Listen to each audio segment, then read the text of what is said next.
Good evening, sir.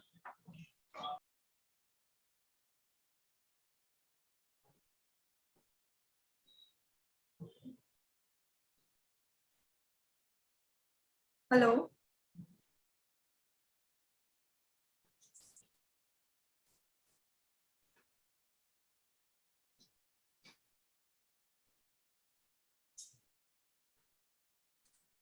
I hope I'm audible. Yeah, hi. Good evening, sir. Good evening. Good evening. So shall we start?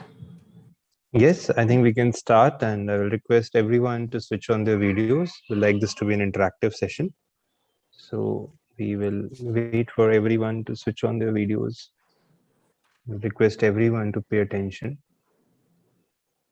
and have an interactive session rather than being busy at other places. So I see almost everyone has started their videos. And those who haven't, I request you again to please start the videos Yeah. that we can make this session a bit more interactive. As the number of participants is also less, so I am hoping that it would be more interactive in that sense too. Yeah, so I'm just waiting for Vidyadharji to switch on his video. Mr.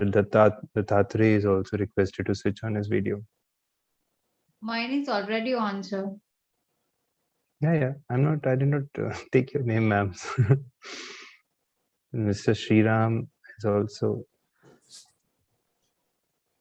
So just 3 more people. Request them to switch on their video and. So till the time they are starting, let me start with the introductions. Yeah. So Kirk Douglas once quoted, "The learning process continues until the day you die." I'm Mehek from All India Institute of Valuers Foundation, and I would like to welcome our elegant speaker, CA Ankit Goyalji, and our respected audience to today's CEP webinar on caveats, limitations, and disclaimer. Keeping the quote by Douglas in mind, let us take this opportunity to grab insightful knowledge on today's topic with Ankit sir. And before we start with today's webinar, so please allow me to introduce you to our respected audience for the day. May I? Yes, please go ahead. Founder partner at AAA Valuation Professionals and AAA Insolvency Professionals, Ankit sir is a practicing chartered accountant and a registered valuer under the category SFA under IBPI. He has been serving as a faculty for many RBOs, including AII-OVF, empaneled as faculty for GST by ICAI as part of its faculty identification program in November 2016. He has already had about 40 GST training sessions for the ICAI, banks, companies, and at various other public forums. He has been a speaker at various webinars hosted by AII-OVF and several other respected platforms as well. And today he's here to deliver his knowledge on the topic caveats, limitations, and disclaimer. On to you, sir. Great. So good to be among fellow valuers, and I'll share my screen and also configure my screen with all of you. So any one of you who has read this guideline on CLDs? And if yes, then what do you have to say about it, or what is your opinion with respect to the nitty-gritties of these guidelines? Good to be among fellow valuers, and I'll share my screen. Also configure my screen. So anyone of you voice is not audible. Maybe you will have to speak a little louder, or maybe get your network in order.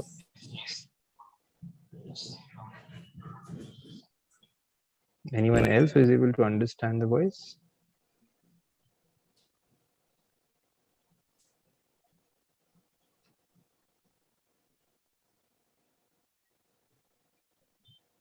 Okay, so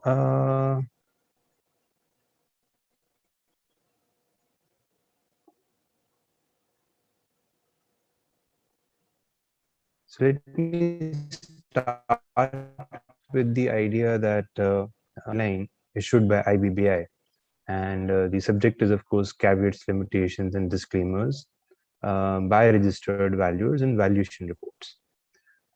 So it covers a lot of things. This guideline covers the basic requirements which IBBI has from the valuers with respect to the valuation report, and then further talks about caveats, limitations, and disclaimers, and how those are important, what should be the limitations, what should be the specific CLDs which are not permitted to be used as per the guidelines. But they have given a lot of sample CLDs, and then we will also talk about how the valuer, after he interacts with the users, can decrease the kind of caveats, limitations, or disclaimers in the report. To give a quick fact, the caveats, limitations, and disclaimers are seen in a bad light or seen with the suspicion. So anyone who can tell me that why, in their opinion, is CLD or caveats, limitations, or disclaimers seen with the suspicion, that why are they bad or why are they understood to be difficult to accept part of the valuation report? And somebody who can tell me out of their own mind as to why do you think these are important?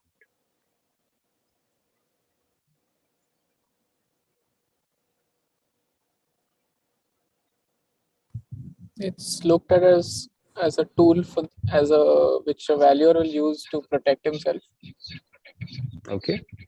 So when we say that, okay, it is looked as a tool where the valuer is protecting himself, what is the valuer protecting himself from?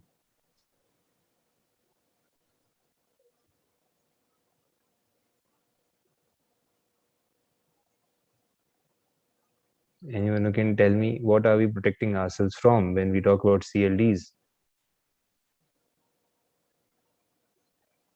There are no wrong answers here, so I will request everyone to be participative and share their own thoughts.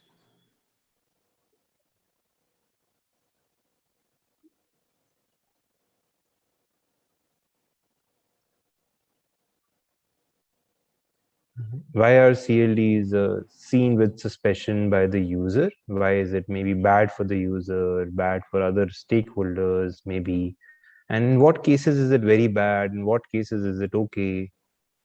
What are the genuine limitations that we face as valuers? I think if all of you can share your own experience with respect to this.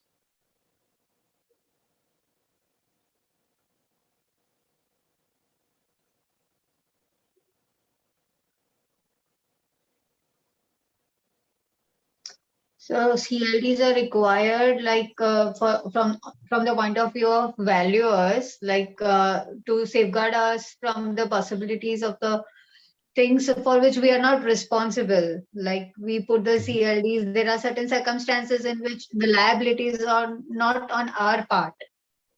Like, can give me some examples. Maybe others can also join in. Binal can, maybe perhaps you can share a few examples of such cases or such situations where we should not be responsible for maybe a wrong valuation number.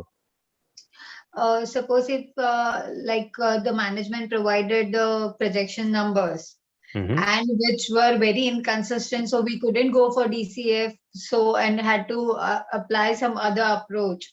So there was some case law on that. So then we cannot be called upon that why DCF was not used or like that. There could be limitations of underway specific valuation projects. Okay, so similarly, say you are saying that information not being available is one thing that you said, that if information Yes, is not one of the available, example, yes. right? One of the examples can be that. So I think that's very right, that if information is not available, we can say that yes, information is not available, and because that information is not available, what do? Do we cancel the valuation, go back home, or do we continue with the valuation without some information that we should have got but we have not got? So we can use some other approach, or if there is some other workaround, we can use that, and we can put that thing in our report that this was the limitations, and subject to that we have used some other approach or some other method. So, okay, I think I accept your idea that yes, there are certain assumptions or certain alternative routes that a valuer has to take, or some other way of working that he has to adopt in case in case certain information or certain documents are not made available to the valuer. And I think this is very important to say that the valuer is reliant or is dependent on the client or the IP in some cases, in IBC cases, to provide certain details and information. And if that detail is not made available, then yes, there has to be an assumption, there has to be a way around, and that way around might not be giving the best valuation result. So what the valuer is doing effectively in form of CLDs is saying that okay, I have come out with the valuation opinion based on this information available to me, based on these assumptions taken by me, and in case and that he can say that he can caution the user of the valuation report and communicate that in case there is a change, in case there is there is some other fact that is available and that can be brought to surface, then yes, the valuation report might change. So we'll also talk about commonly allowed CLDs for various asset classes and so on. Then we talk about the idea that, okay, when are these applicable? So these guidelines have been applicable for all valuation reports that have been completed by registered valuers after 1st October 2020. And these were released on 1st September 2020, so that yes, they can be effectively be implemented for all the future valuation reports that somebody is making. Coming to Rule 8. Now, Rule 8 talks about various various regulations, various limitations as to what you should do, what you should not do. And it says, Rule 8.3 per se says that what all should you add into your valuation report, or what should be part of your valuation report for sure. And in that, it says that the RVs must state caveats, limitations, and disclaimers to the extent they explain or elucidate the limitations faced by valuer, which shall not be for the purpose of limiting his responsibility for the valuation report or make the valuation unsuitable for the purpose for which the valuation was conducted. So therefore, the idea is that you should be able to elucidate or explain the limitations faced by the valuer in doing the valuation. And the second part is also important, that the objective of this disclaimer should not be, the purpose should not be to limit his responsibility for the valuation report or make the valuation unsuitable for the purpose. Any example, any hypothetical example you can come out with where you feel that the valuation report will be unsuitable for the purpose in case you put in a particular CLD. Anyone who can imagine and tell me an example of this, where you feel, okay, if you put this example in this kind of a report, nobody will be able to use the valuation report.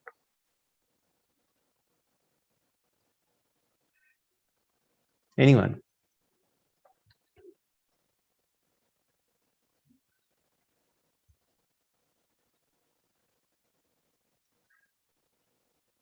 Sriram ji, Chetan ji, maybe you can also share what you think.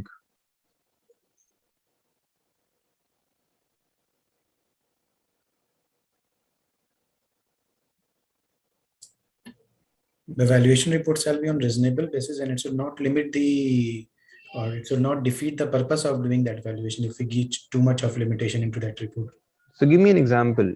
What valuation report do you think, if you put in a clause like that, you feel that nobody will be, it will be difficult for anyone to then use that valuation report? There might be certain plant and machinery which are not common, and suppose in that case, if you are not getting an equivalent rate in the market because it is old and the valuation cannot be done exactly if you are putting anything.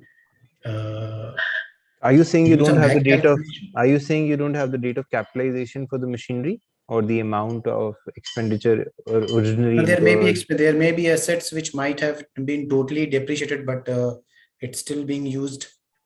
Do you think the valuation report will be do you think so? So the CLD that you will put in this case is perhaps you will say that okay, you have taken the taken whatever is appearing in the books, or something like that, or you have taken some you have taken the physical verification or done the physical verification and made your opinion based on that. But in that case, do you think that if you state this and write a report, will your valuation report become unusable for some purpose, whatever you think that it might be prepared for? Not exactly. Any other example somebody can give me where you feel that one disclaimer can make the valuation report unusable?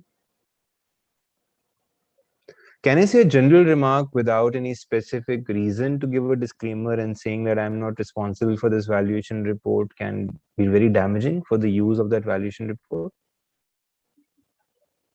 Where you simply say, I have done this valuation, but I did not get cooperation from the client, and therefore this valuation report may not be relied on. Will this kind of a CLD work? Most probably not, right? And what else? What else can we come on specifically? Say you're required to do a physical verification as per the law, as per the requirement of from the valuer, and you did not do the physical verification, or neither did your team do it, and now you're writing that you were not able to do the physical verification because of XYZ reason, and the report has been prepared without physically verifying that asset.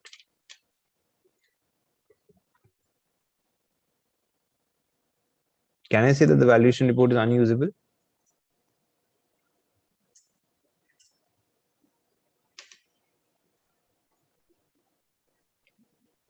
Maybe yes, maybe no. Totally depends on what else, what other documents are available with you, what have you checked independently without the help of the client in case the client was not willing to help, and so on, right?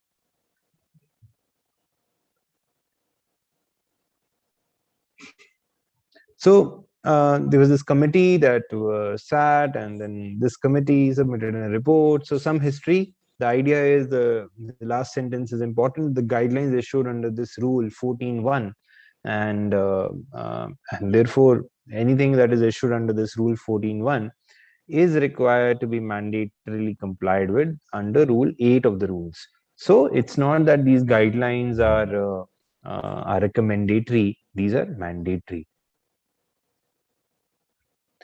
Coming to section 59C of the Valuer Bill, briefly discuss that how the same sentence is now also written in the draft Valuer Bill, where we talk about how the caveats, limitations, or disclaimers should not be unsuitable for the purpose for which valuation was conducted, and the valuation report should be admissible as expert evidence and all that.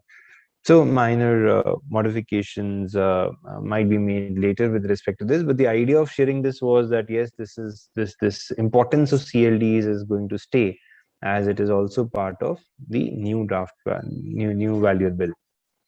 Then we talk about structure and sections of the guidelines. So we have 3 sections. One is the caveats, limitations, and disclaimers, and their need. Then we talk about a guidance note, and then we talk about an illustrative list of CLDs. Then we understand the need for CLDs. So the need for CLDs, as provided in the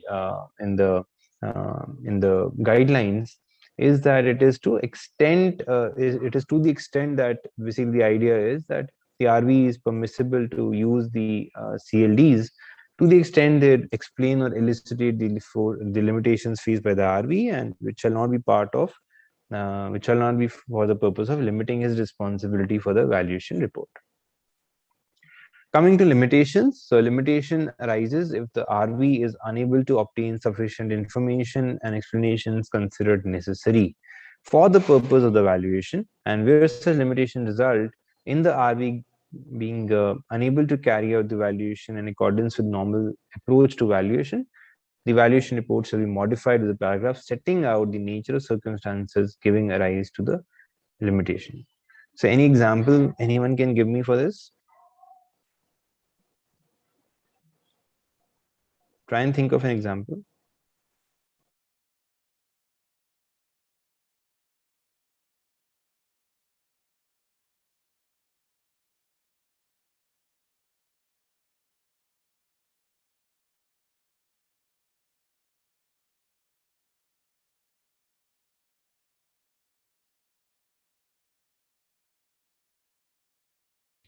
Say you have not got the FAR. The site in case of COVID restrictions.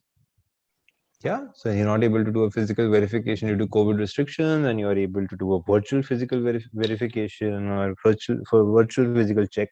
So yes, that's a limitation that you faced, and you can always state that. I think that's a very valid limitation. Any other limitation that somebody can give me an example of?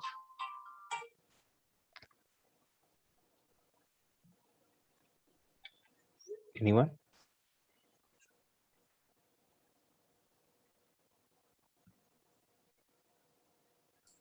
It may be a case that company may be having a inventories or assets at different and varied locations. So we have done some sample basis. So we are relying upon it. Out of 100, we are doing because we are able to do only in a limited period of time. We are able to cover only 5 locations.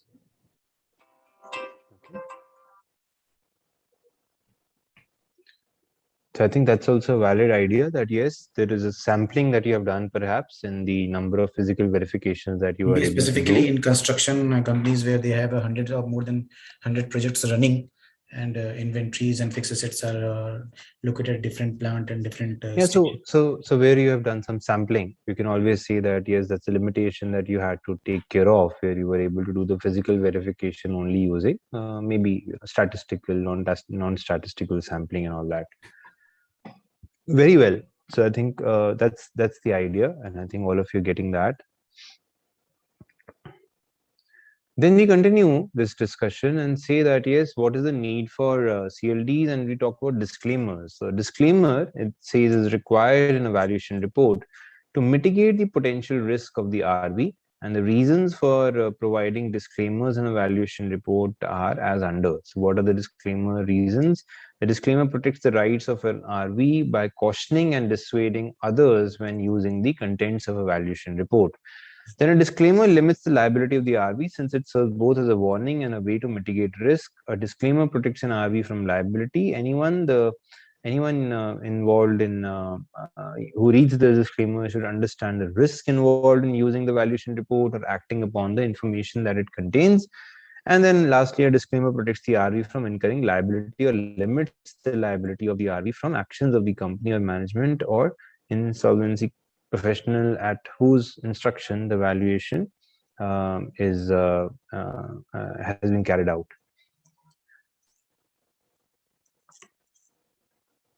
Then you talk about further with respect to disclaimers, we can say that the valuation report should not carry a disclaimer which has the potential to dilute the responsibility. So the same line again that we just read, and it says that the valuation report should be capable of being tested through the crucible of legal evidence in judicial proceedings. And what is the meaning of this? And can anyone tell me what other rule is there in the which kind of makes it stringent for valuers to prepare for and keep the documentation for this kind of a review?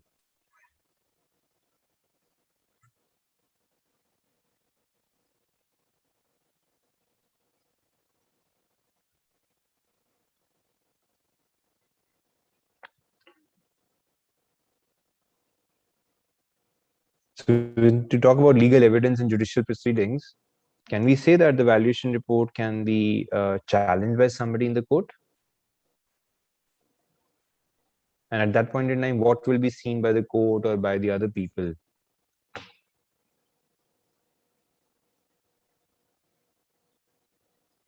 Anyone?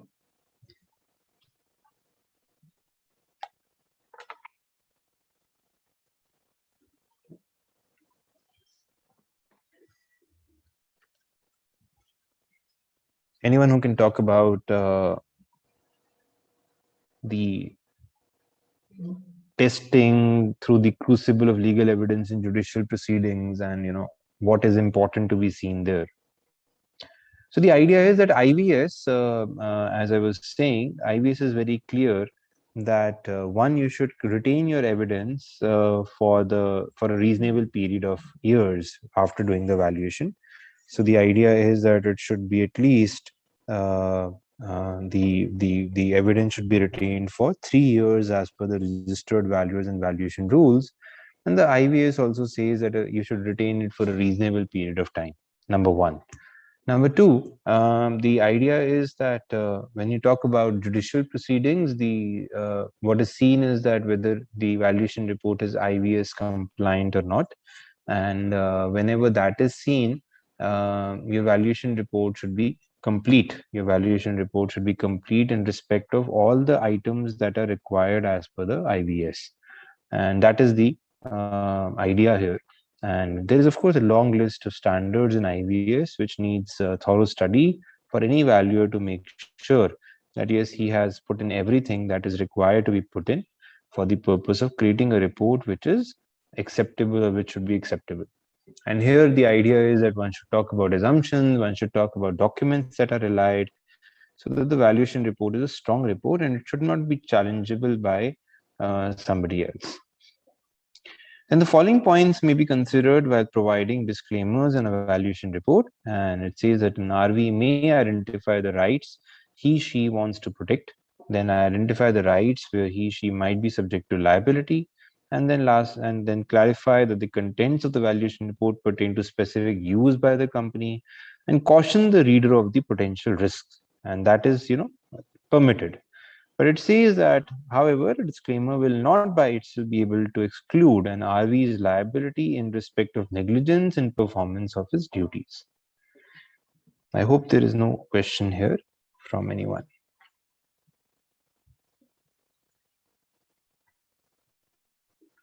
Then we talk about requirement from the valuation report. So a detailed and fully reasoned valuation report should be prepared in every case of valuation done in respect of both mandatory and discretionary valuation where an RV is appointed. And the following aspects need to be considered during the preparation of a valuation report: contents, procedures involved in the preparation of a valuation report, and lastly, caveats, limitations, and disclaimers. What are the contents of a valuation report? So the idea is that this is also part of the circular that we're talking about, where it says that the following should compulsorily be covered in the valuation report in a clear, unambiguous, and non-misleading manner, consisting with the need to maintain confidentiality. What all are we talking about? We're talking about the background information of the asset being valued, number one. Number two, we're talking about the purpose of valuation and appointing authority. Then you're talking about basis of value, premise of value. Then you're talking about identity of the RV and any other experts involved in the valuation. We're talking about intended users of the valuation. We're talking about disclosure of RV interest or conflict. And we're talking about date of appointment, valuation date, and date of report. So anyone who can tell me the various basis of value which might be possible as per IVS? Basis of value or premise of value that is possible as per IVS 104. And somebody who can tell me the difference between basis of value and premise of value?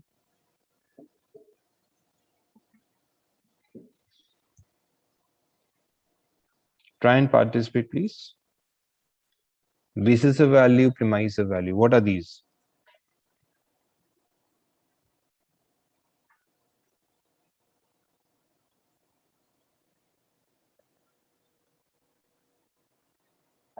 Anyone who can give me examples of these two and tell me about the possible basis of value that you might have heard anywhere?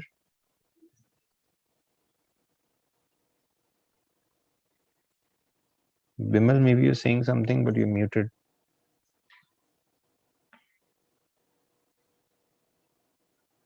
Yeah, I was like, premise of value would be going concern or liquidation. Premise can be going concern or liquidation. Okay. And what about basis? Basis, I don't remember exactly. Anyone else who would like to try?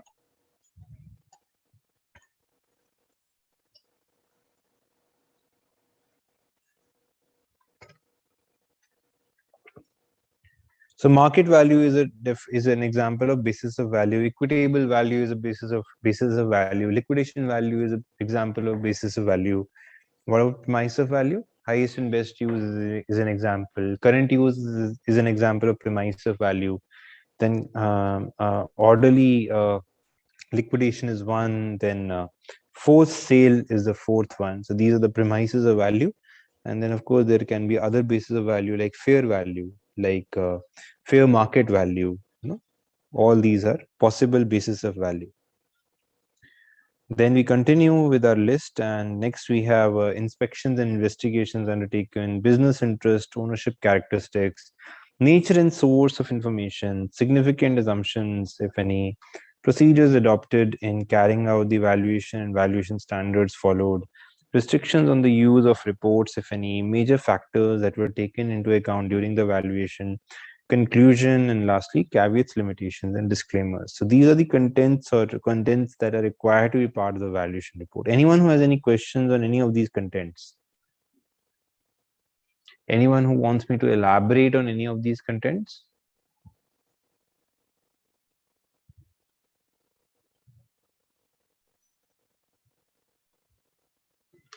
All right. Then we come to procedures involved in preparation of evaluation report. So the idea is that the procedure adopted in carrying out evaluation report may vary with circumstances, nature, purpose of the evaluation, as well as information and time available. And the principal procedures adopted by the RV in carrying out the evaluation should be set out briefly in the report. And such procedures may typically include what all review of past financials, then review and analysis of financial projections, industry analysis, SWOT analysis, comparison with similar transactions, comparison with other similar listed companies. So everyone understands review of past financials. How do you normally review past financials? Can anyone share their method of reviewing past financials? Or analyze financial projections? How do you do that, practically speaking?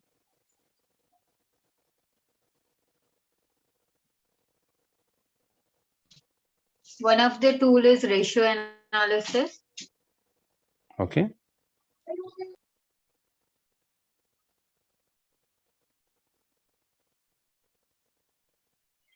So ratio analysis is what you can do. Okay. And so you basically plot all these numbers on a sheet and then see, okay, where are the numbers going? What is the turnover increase? What is the increase in the costs, variable costs, overheads? You basically do a detailed analysis like that and take things forward that way. Then you talk about industry analysis. So how do you do an industry analysis? And can you pick an industry each and talk about what analysis you will do today in case you have basic knowledge about that industry today? What all will you see? Or what all industries you can talk about based on your existing experiences?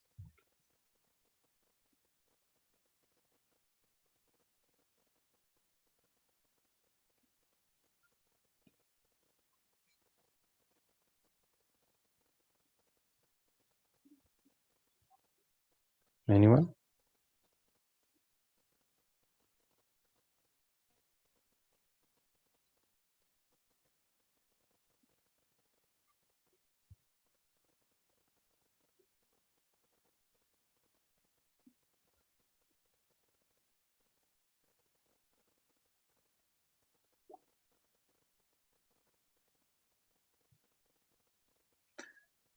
Industry analysis. Anyone who can give me an example of an industry analysis?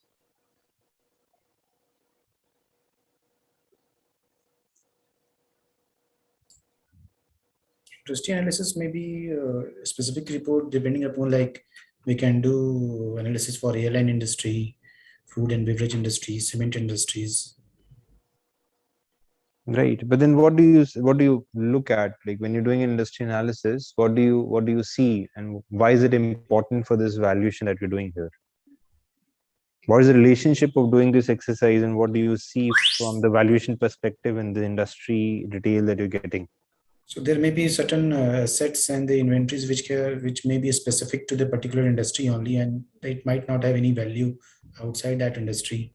So valuation may be determined by this limiting factor also. Okay, so the industry you're saying the industry might be having a limiting factor for the company that you're valuing. This is what you're saying?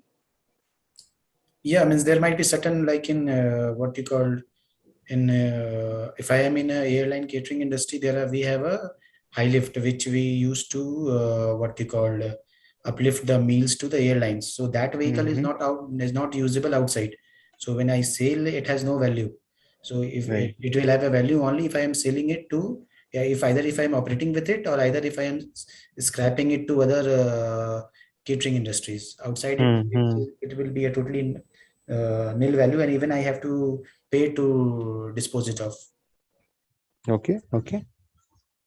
So, okay. So basically, the idea is that you're saying that the net realizable value of that particular asset is particular to the industry, and yes, therefore the sale price of that asset may not be very realizable.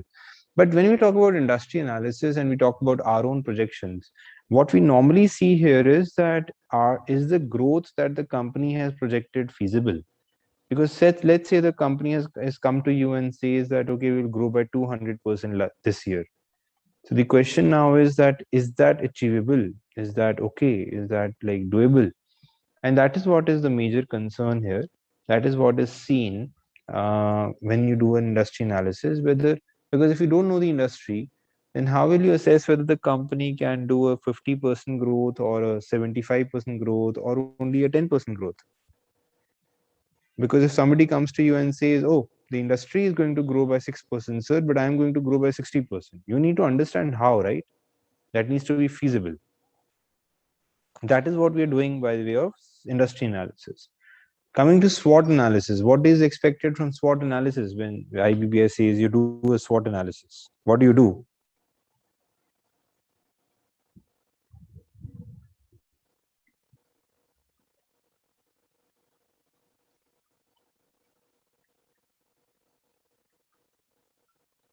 What do you do when you do a SWOT Apart from the analysis? industry analysis, there might be company specific strength and weakness.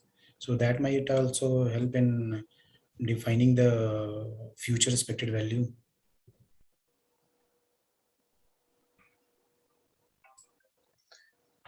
There might be some company who might be a leader in that industry. There might be some company who are at initial entry level. Right. So basically, you do a SWOT analysis where you say that you're absolutely right. We identify the basic, the very company that you targeted or you are valuing, and then you see that how is that company doing? Like what are its strengths as compared to its peers, or what are the strengths in the market that it is present? What are the weaknesses? What are the opportunities or threats that are available to that entity or to that industry? So SWOT analysis can happen at industry level. It can happen for the company level. And normally, both are done when you're doing the valuation. And the SWOT analysis helps you contain the, or you talk about practically the growth that can happen. So in case somebody says that, okay, I'm in the business of restaurants, and he says that, okay, I've had a bad time in the last 2 years because of COVID, various shutdowns that have happened, and you say, okay, all right, that's maybe a threat to that, maybe a past thing that has happened to that organization. But what is the threat? The threat that if that says, okay, if that person says my strength is that as compared to the restaurant industry overall, I maintain a very low overhead, and in that case, that is a strength, right? Because today, in case you're flexible with respect to what kind of salaries you will have to pay next month, and maybe another wave of COVID is coming or not, nobody can say. But if it comes, then your fixed expenditure has to be low. Otherwise, you're in trouble, right? Then you talk about comparison with similar transactions, and there we talk about how the similar transactions might have happened in the same field, and you kind of look at that and state that in your report. Then you look at comparison with other similar listed companies. So either you look at similar transactions or you look at listed companies where the public prices or transactions or regular valuation, market valuation of the share is being computed.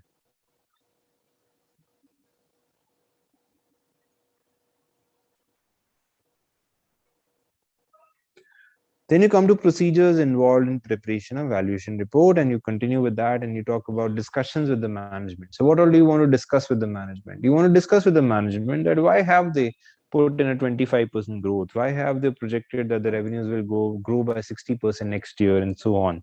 That's what you want to check and make sure. Then you talk about site visits, and you talk about review of principal agreements or documents, and you write about you conduct this process where you review the documents received, ask for more documents, confirm with the client that more documents are either not available, or you kind of try to find out alternative documents or information that can come to you. Then site visit, to kind of talk about a procedure where you visit the site, whether you see only the external part or the internal part or both the parts, or you do a desktop valuation. It can be anything. Then any assumption made for internal my condition must be stated, like in case of a desktop valuation, and all those assumptions have to be talked about. Then process for site identification, site identified, or the help of client's representatives. So you have to talk about what is the process of site identification wherever a physical visit or a physical verification is compulsory. Then it very clearly says desktop valuation. Desktop valuation is where you say that, okay, you're sitting on your desktop and you are being provided with information from the client, and you're using that information to make a valuation report. There is no physical valuation or physical verification involved in the valuation. That is a desktop valuation. These days, there are also desktop valuations which involve a virtual physical verification. So virtual physical verification is something where you have a Zoom call with a person who is located at the site, and that person is showing around the factory or the premises to you on his camera, and you're on maybe a recorded call, and you're asking your question and getting your answer. So that kind of thing has also now become very popular. Okay, thank you. Then what is the coming to the second part to this? So RV should also include in his report an affirmative statement that information provided and assumptions used by management, others in developing projections have been appropriately reviewed, inquiries made regarding basis of key assumptions in context of business being valued and the industry economy, and an affirmative statement on adequacy of information and time for carrying out the valuation.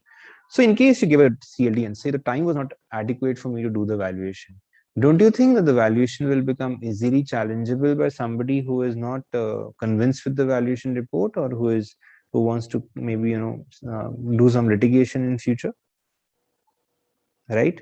So I think you will agree with that. So the idea is that whenever an affirmative statement is made, it should be basically that affirmative statement should contain these parts. The evaluation report should say that yes, the documents were adequate. Yes, the time was adequate. Yes, the information provided and assumptions used by management have been appropriately reviewed. Inquiries have been made against the basis of such key assumptions. Right? So it is now important for you to write these lines in your valuation report to give some comfort to the other person, other end, that yes, this is possible and this can be done, and that this affirmative statement is something that further increases the confidence in the valuation report. Clear? Then we come to RV should mention any key factors which have a material impact on the valuation, including the size or number of the assets or shares of the company, or minority, majority, materiality, or significance, any changes on account of the transaction, any impact on controlling interest or marketing or lack thereof, and also talk about prevailing market conditions and government policies in specified industry. So do you think all this is right? How does the minority or majority holding affect the valuation of the shares? Can someone tell me? Why does the minority or why does the majority share, per share value of a majority share maybe is always more valuable than the minority share, per share value of the minority share?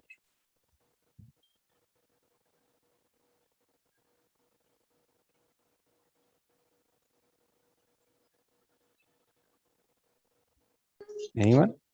Because of control premium. So what is control premium, ma'am? That's what I'm asking. What is that control premium and why does it have a value? Minority investors do not have any say in the company, whereas the like who has a majority shareholder or controlling party have say in the main decisions or business decisions of the company. Why is that say valuable? Why is that say having a premium with it? And in what situations, I should say, rather ask that what situations does that control premium have a value or has importance? Yeah.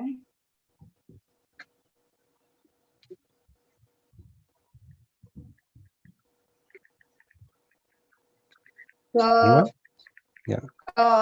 I can give an example. Suppose if I'm planning to acquire a company with an intention to, like, solely which is having a monopoly in that industry.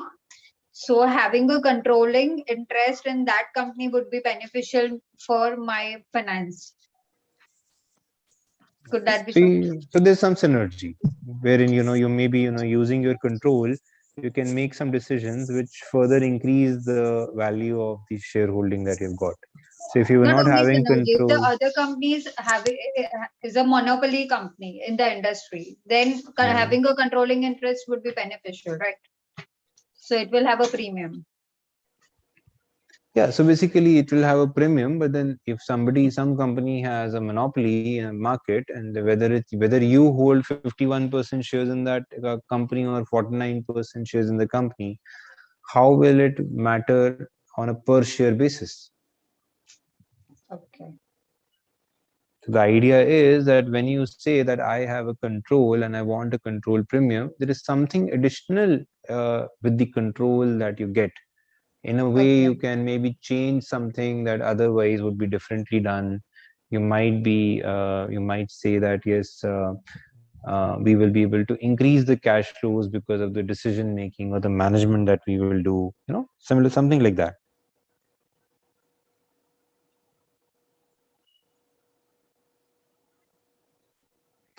Okay, and then we talk about prevailing market conditions and government policy in specific industry. So how do we deal with this? How does this key factor have a material impact on the valuation? Market conditions and government policy.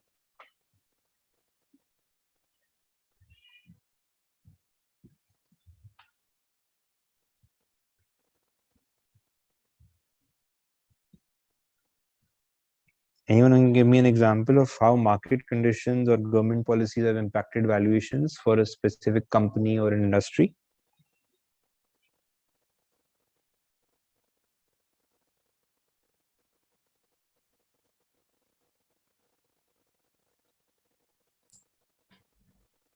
Government policies, like we have seen in the Spectrum case, in the case of telecommunication. So government has passed that some charges or huge amount is to be paid. So those companies, especially if you see that Vodafone, and that value was reduced. So it might also affect that thing. So telecom industry is a good example of government policy, and how maybe the industry, which was maybe a good strong number of players in the market, has now consolidated and become, the question is now whether there will be two or three, or how many people will remain in the industry. So yes, that's one change. Any other example? So market conditions, how has market conditions changed for this industry? There's a cutthroat competition now with respect to the pricing, right? So that's the change, that everyone is expected to make investments and maybe share license fees with the government at a X amount, but then they are not able to get extra amount from the customer because of the competition in the market with respect to the market share, right? What is the other development in the market conditions in this space, which might be which is something that we should look into or think about? There might be a cases, there might be a companies which may be having a very good valuation 3 years before, but in the current scenario condition, they are at the condition of being sale off. So their this market condition will also impact their valuation. Okay, so one positive condition in the market that somebody would like to bring out. Maybe you can think geo and tell me that what is the good thing that is happening in this industry going forward. Like in specifically all those companies in IT which have help in a digital platform, so they are doing well. So from current scenario, it might be a good example for them that they are gaining from it. So the new scenario is that with only 2 or 3 players in the industry, now what people feel is that these are the gateways to a market for all the players, all the digital players like Google, Amazon, and so on. So therefore, you find deals that are happening like in Reliance Jio, where multiple people have invested in that entity into its digital space, because now maybe they're creating a mobile phone wherein there'll be certain priorities or defaults which are set with respect to access to certain websites by the users. So various people like Facebook, like Google want their sites to be or want their apps to be preloaded and so on. So there is now a market where maybe in a way the vendor, the telecom operator, will be able to influence the traffic or influence the apps that are preloaded on a phone and so on. So this is what is happening today, and that is something that is a new development in this market, which might involve higher cash flows in the future, provided the government policy stays helpful. Then we talk about in case of valuation of tangible assets, where the impact of value due to faulty structural designs or contamination might be influenced. So there you talk about that the idea that based on the individual circumstances, the RV may decide on how to use such information in the valuation report with respect to contamination or structural design issues and all that.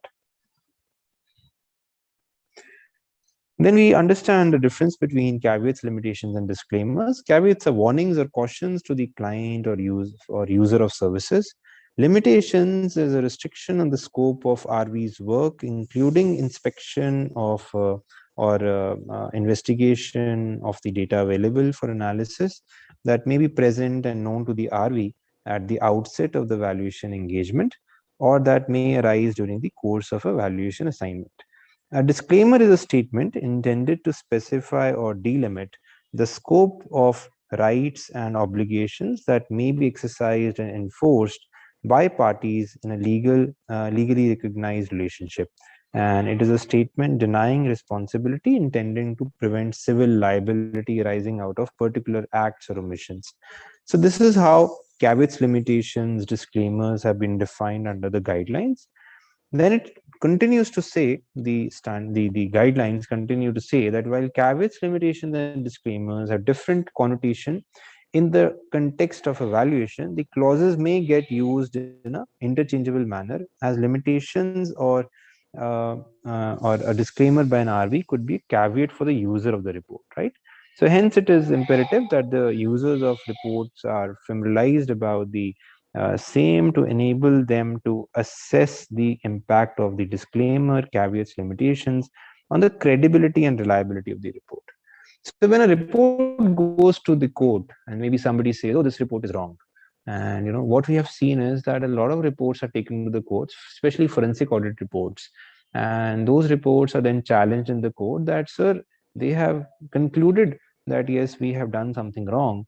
But look at this para, sir, on caveats, limitations, and disclaimers, and they are saying that this report is something that they can't base it on facts, and they have given wide disclaimers as to how the report can be how they are not responsible for anything wrongly written in the report or written in the report at all. So this is what we need to be careful about, that those general caveats, limitations that kind of give the report, make the report very, very weak, that should be avoided. And of course, all the caveats, limiting conditions, and other disclaimers to the report must be clearly stated with appropriate specificity. Then in the preparation of a valuation report, the RV shall not disclaim liability for his expertise or deny his duty of due care. What do you mean by due care? What do you think as valuers, as maybe SFA valuers? What is your duty of due care? What do you need to take care of? What is your primary duty when you do a valuation, which you assume or you feel is due care? All necessary steps which we are supposed to take Yeah, give me some examples. What steps do you think you should take? We've already talked about many of them. So if a valuation report comes to you, say the management gives you the projections, what is the duty of due care in your hands? What will you do to say that, All okay, those you list of have done due? activities which will not show that there is a negligence from side of valuer. Give me some examples, no? Due care is means maybe starting with getting that book value report, getting fair market value report, getting industry report. As you said, the list, it may be it will not be one activity. It will be a list of activities which should in totality conclude that full care has been, the negligence has not been done from the side of the valuer. Okay. Anyone else who will like to try and add some things that they will like to do to make sure that the duty of due care is followed, and you feel that yes, you've done the due care in case you've done these things? And what are those things that you think are appropriate? We have to search a lot of data regarding MCA data. Is there anything adverse regarding the company and its directors? We have to obtain a search report regarding MCA. This is one of the example of due care.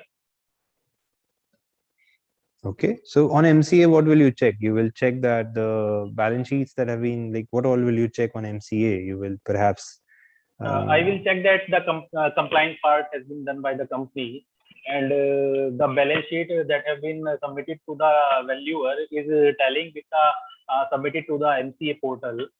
Okay. Yeah. All right, so you can check that, yes, as a valuer, you can check that the balance sheets that are provided to you are same as as what they are appearing in the ROC. Very well. This is one check that you can do to make due care. What else? Like closer to the valuation exercise. This is more of a due diligence exercise. A valuer should exercise all prudence like an ordinary man should exercise in his own case. But what else? What are those prudence items? I'm asking for that. I'm asking for details. What are those things that a normal man will do when he does valuation, and what is the valuer supposed to do over and above what a normal man would do as a valuation professional? That is the key question. That you're doing a valuation, what will you do? What are the processes that you will do wherein somebody will say, okay, you have taken due care as a valuer? What are okay, let me talk about, if as a chartered accountant somebody comes to you and says, okay, whether you've done due care or not, what will you say? You will say, okay, we have done some vouching. Okay, maybe you will say that we have prepared the audit notes, we have prepared an audit plan, we have documented everything. What will you tell somebody in case somebody asks you, what due care have you done in your valuation report while preparing this valuation report? What will you say?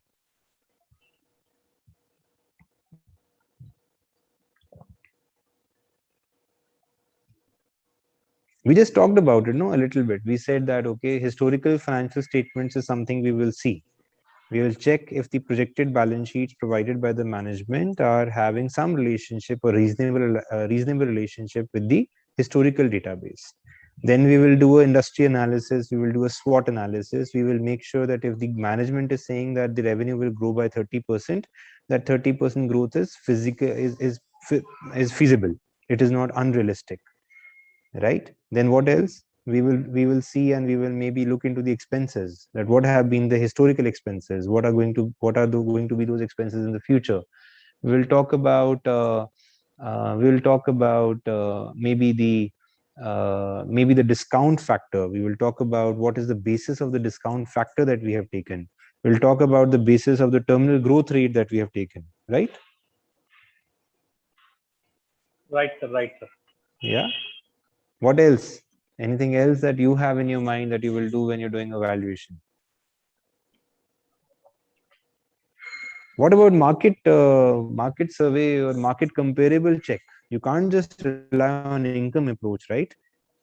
Right. You have to look for transactions. You will have to look at comparable transactions. Then you will have to talk about how those comparable transactions are for entities or businesses which are closer to your target company or target business that you are valuing. Right. Or you have to give an opinion on why the other approaches were not appropriate. What was so unique about the business that you were not able to find a market comparable at all? So, you have to cover everything and everything that your valuer is expected to do in as per IVS. IVS, if you will start looking at must or shalls in IVS, you will find about 150 such requirements in IVS which a valuer is supposed to do, starting from what he is supposed to state in the scope of work to what he is supposed to put in the valuation report, what information is he required to put, what checks is he able to, should he be doing, how he should be able to talk about, or his valuation report should speak about which method he is using and which method he should have used, and so on, right? So that is due Right. care that you have to follow as a valuer. Then it talks about how the company based on, so the RV shall prepare the valuation report of the company based on information and records concerned as provided by the management. And it says that the management remains liable for the correctness and veracity thereof. But however, it says that however, significant inputs provided by the RV provided to the RV by the management owner should be considered, investigated, or corroborated. And in cases where credibility of information supplied cannot be supported, consideration should be given as to whether or how such information is used. And the RV does not make or calibrate the projections but factors his response and the valuation assessment on the reliability and credibility of the information and the various projections of business growth, profitability, and cash flow, etc., which are used in the valuation report are companies' estimates.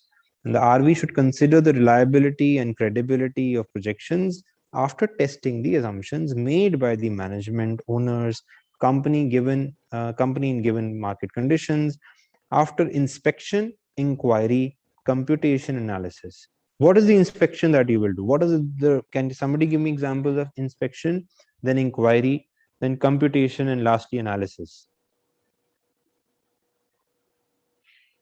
What is the inspection that you will do? What is the inquiry that you will do?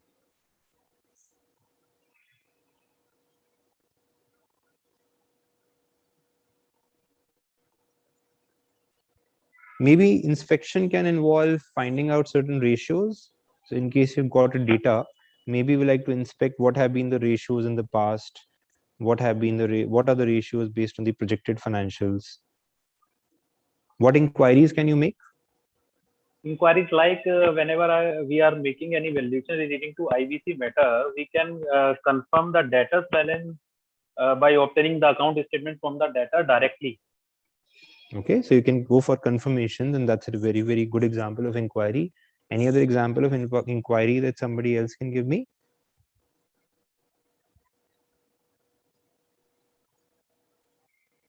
Can I say that you can always ask the management about the basis of various numbers that they have taken in the valuation report, in the projections given to you? That's also inquiry, right? You can take feedback on that on a call. Exactly. So that's also inquiry. Computation. What is computation? Maybe again we can talk about ratios. We can talk about comparing some market comparable and trying to find out maybe the ratios of comparable entities and seeing the ratios of our entity, right?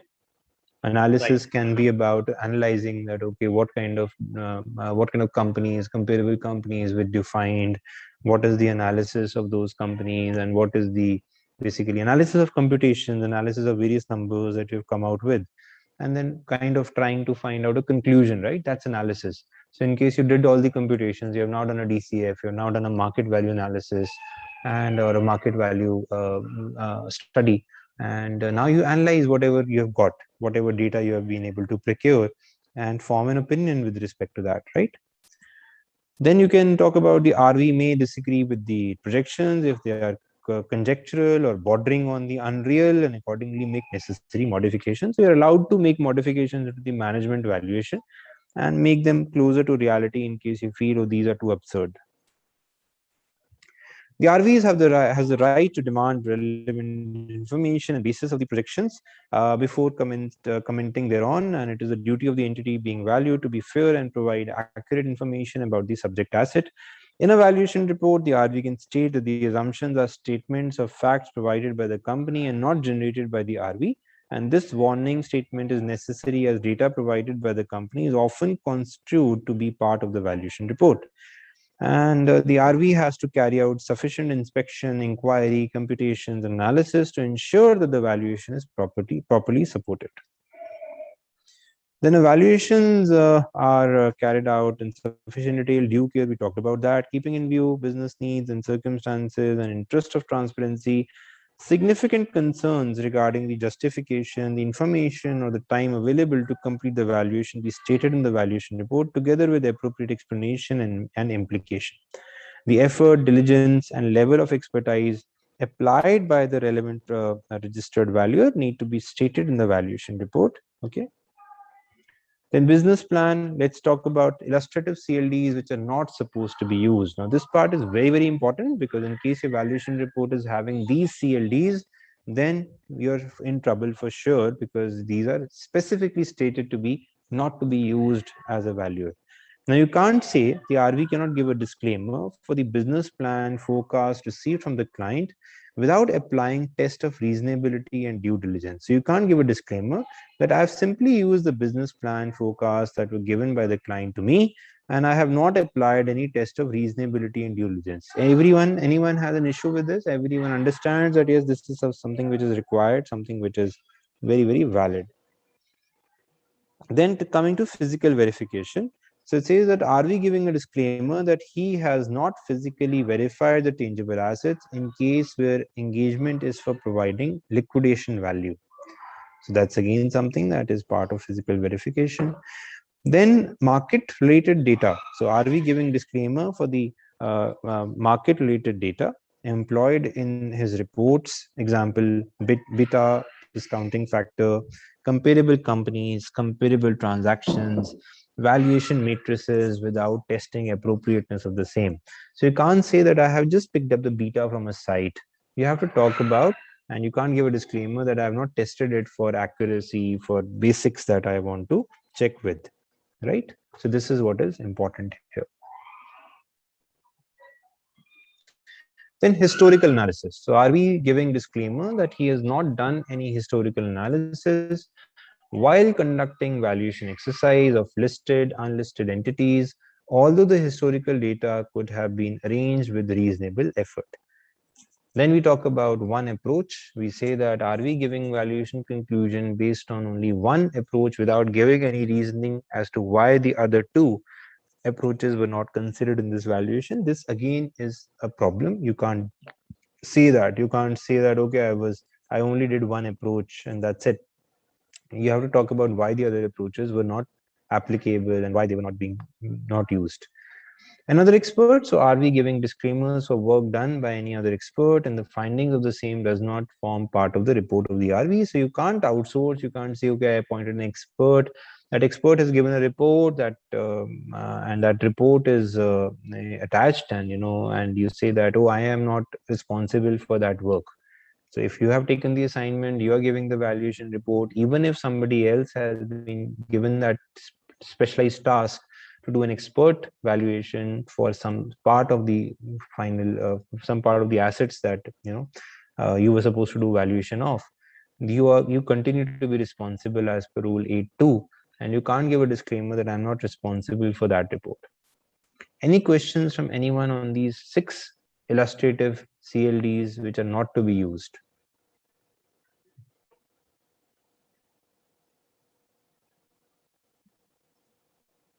Anyone?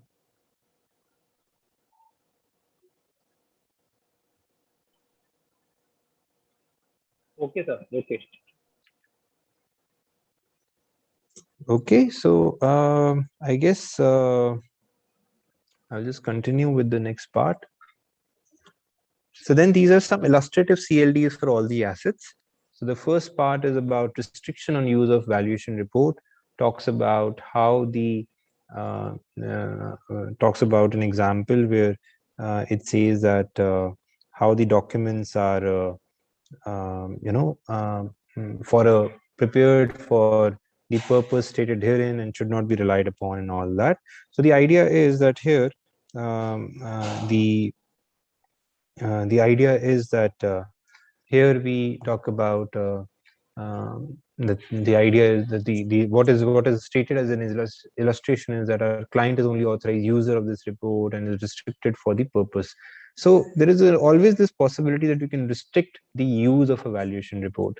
So anyone who can give me more spread more light or give me some examples which everyone can benefit out of as to where do you feel that a valuation report's use should be restricted, or where have you actually restricted the use based on your experience?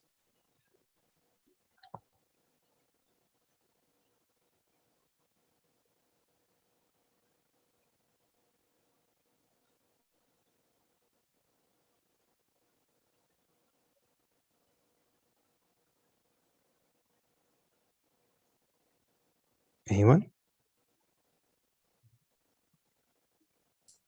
Maybe there might be a valuation report issued for the merger and acquisition, and we can write that this is specific to this purpose only, and it might not be looked for the valuation of share on a listed stock exchange or the prospective future prices. Yeah, that's a good example. Any other example from anyone else? Valuation report used for visa purpose cannot be used as a bank purpose or any other class.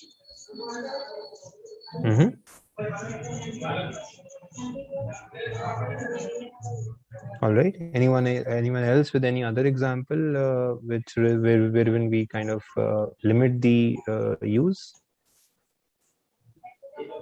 Well, we may also issue some certificates specifically for taking loans. Okay. To the client so that client can take a loan on the basis of the valuation report. All right. All right.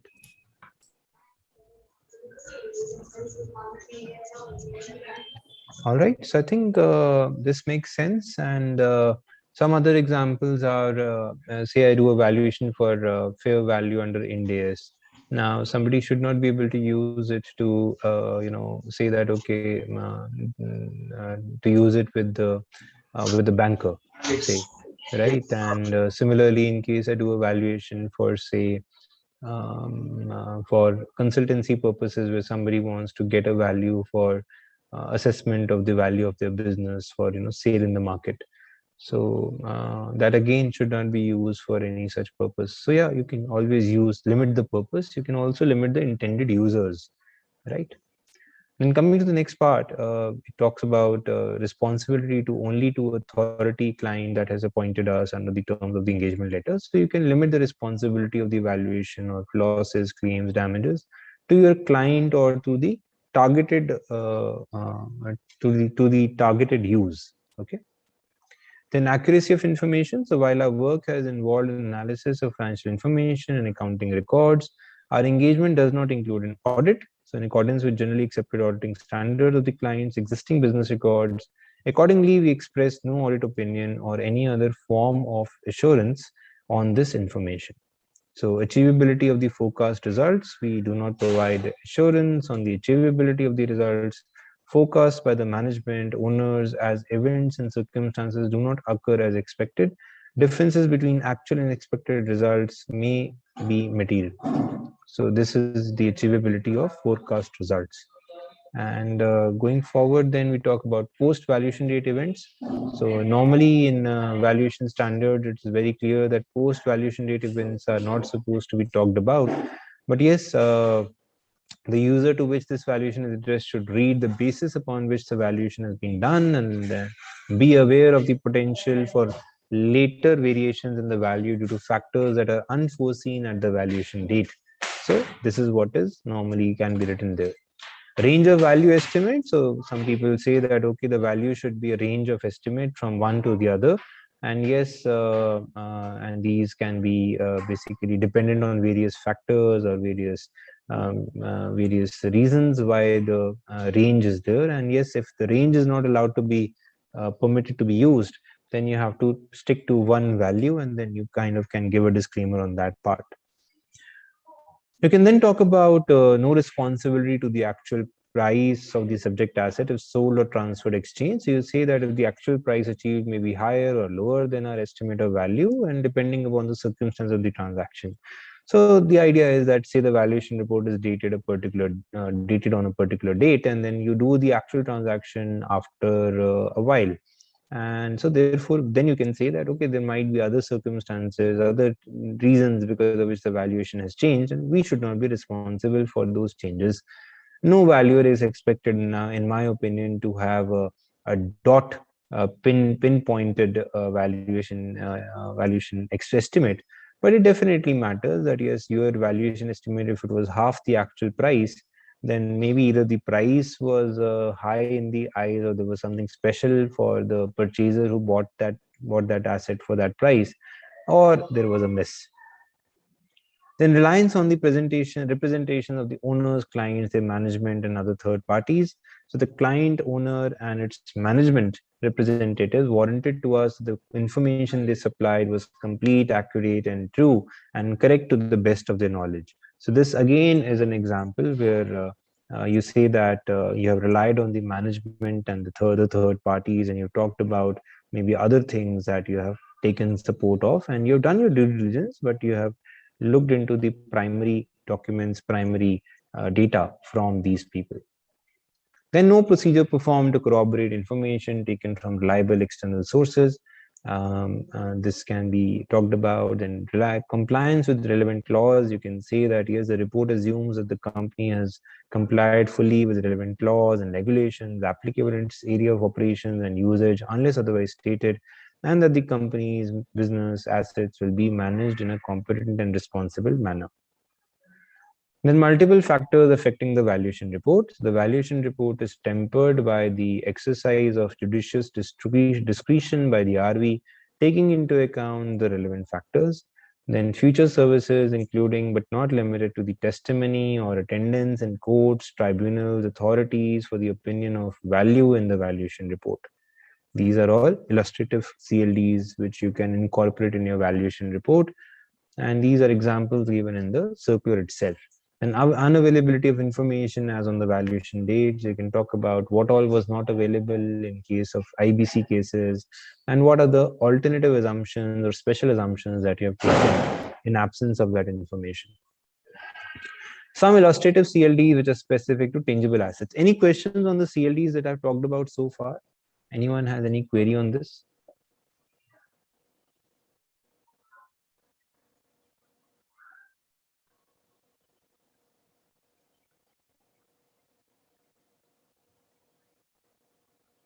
Anyone?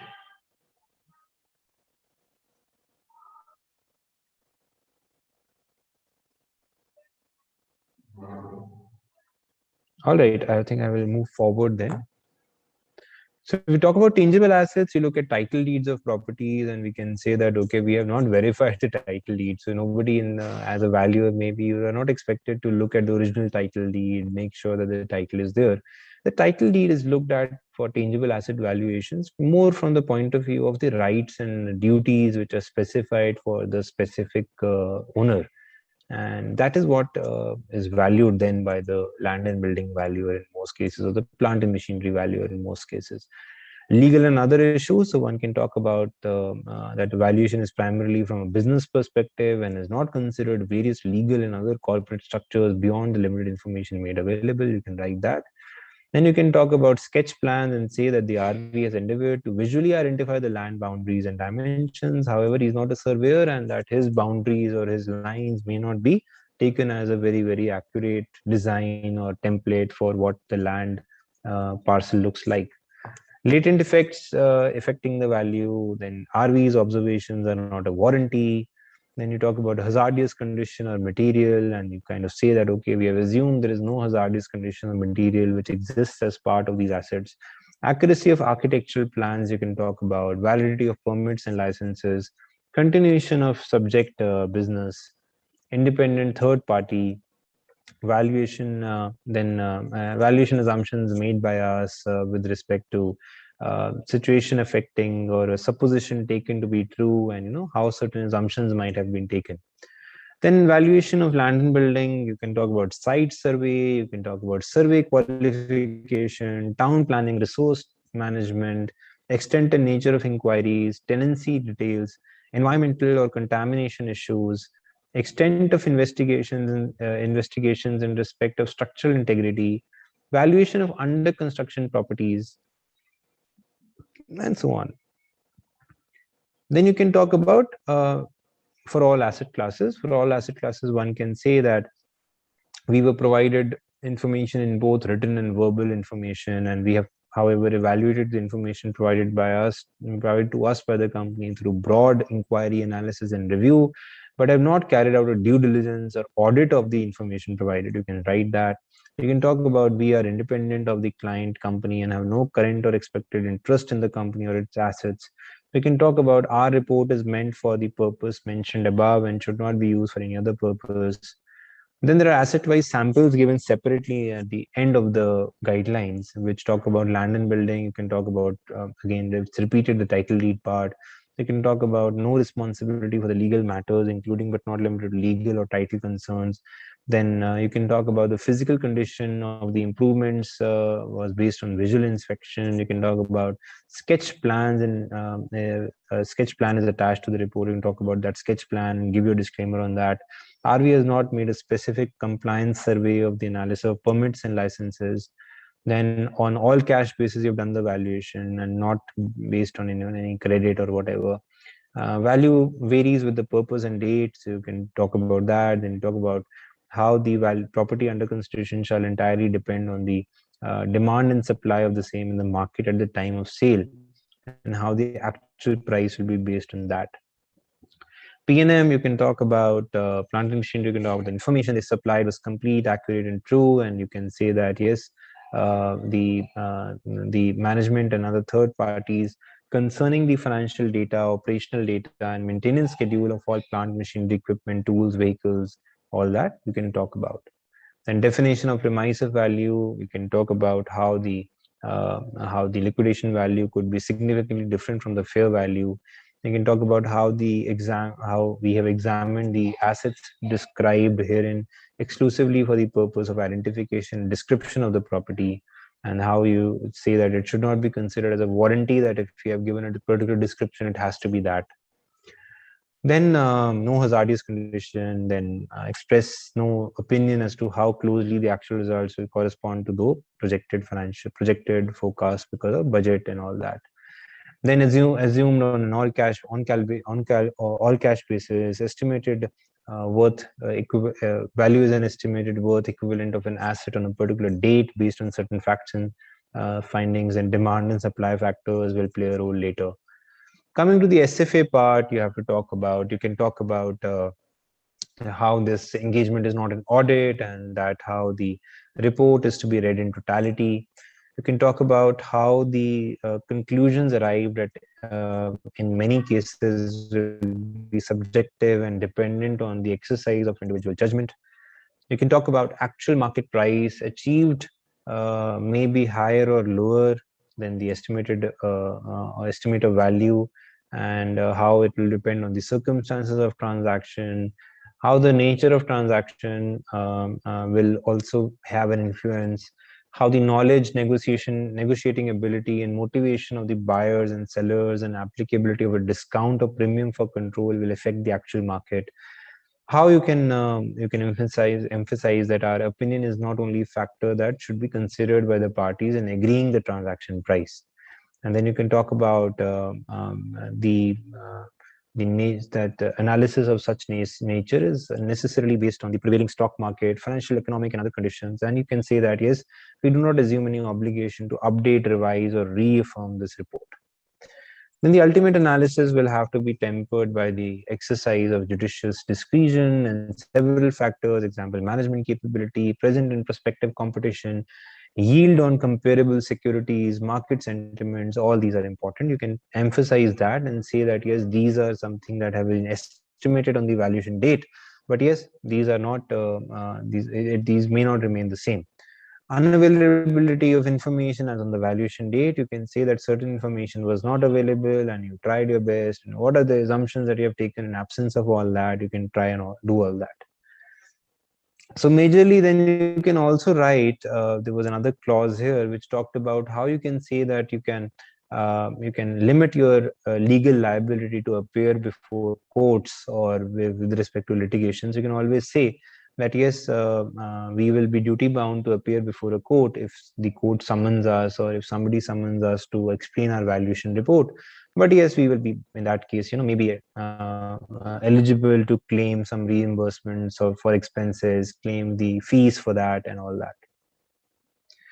So what are the users what can the users do? Users evaluation report can clarify scope of work and limiting CLDs beforehand. You can they can be helped by providing all possible information, documents to the valuer, providing detailed FAR, inventory list, providing following facilities as in personal presence, making sure that yes, there's a proper inventory, facilities to test, weigh tangible assets wherever feasible, and so on. So that's my presentation, and I think we have half an hour. We can take up some questions and take this discussion forward. If you have any queries, I can of course answer them.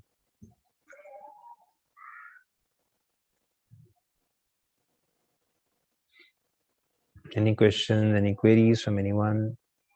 Any practical difficulties that you might be facing otherwise? Any questions on IVS? Any other thing that you want to ask about concerning remotely with valuation?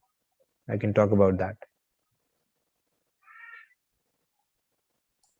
Is there professional opportunities only for in valuation for practitioners, or there is also for in industries, members in industries? Members in industries are not eligible to practice as a registered valuer as long as they're in employment. And in case somebody is not practicing, but is there any scope for that? Is there any value to get that certification, anything like that?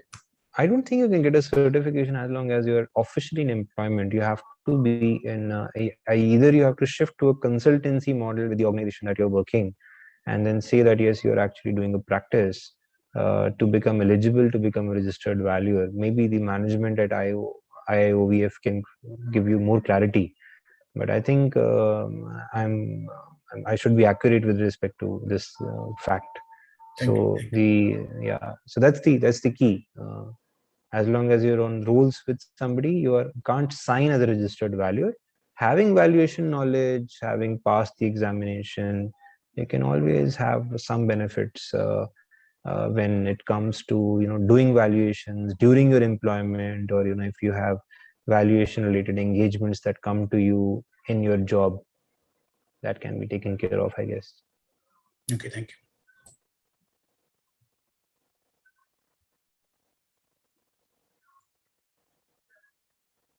Over to you, Mehak. If there are no further questions, then maybe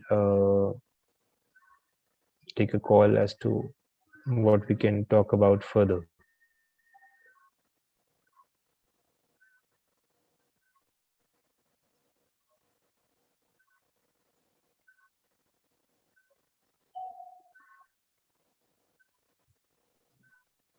Am I audible? You're audible now. Yes, sir. So as I see there are no more questions, so shall we end the webinar? Yeah, we can do that. And I think my details are available with everyone. So you can always approach me in case you have any questions that come up. If you can share this presentation through mail. Yes, yeah, I can do that. I will share it with Mehak, and Mehak will share it with you. Thank you. So you'll be receiving the video links as well as the PPT that is used today. Okay, so thank you, sir. It was indeed an interactive session.